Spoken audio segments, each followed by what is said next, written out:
शेतकऱ्यांसाठी अमरावतीत काँग्रेस रस्त्यावर उतरली आहे। शेतकऱ्यांना कर्जमाफी, अवकाळीची नुकसान भरपाई मिळावी यासाठी काँग्रेस आक्रमक पाहायला मिळते। अमरावतीच्या जिल्हाधिकारी कार्यालयापर्यंत ट्रॅक्टर मोर्चा काढण्यात आलाय। काँग्रेसचे प्रदेशाध्यक्ष हर्षवर्धन सपकाळ यांच्या नेतृत्वात हा मोर्चा काढण्यात आलाय। खासदार बळवंत वानखेडे, माजी मंत्री यशोमती ठाकूर, माजी आमदार वीरेंद्र जगताप आणि काँग्रेसचे जिल्हाध्यक्ष बबलू देशमुख या मोर्चात सहभागी झाले होते।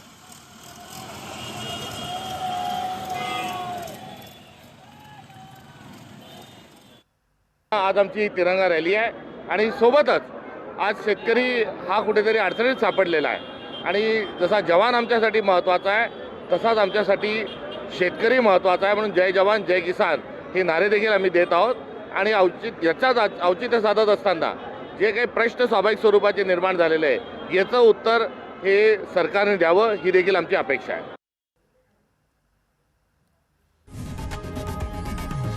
लोकशाही मराठी ऐका, पहा, जागरूक रहा।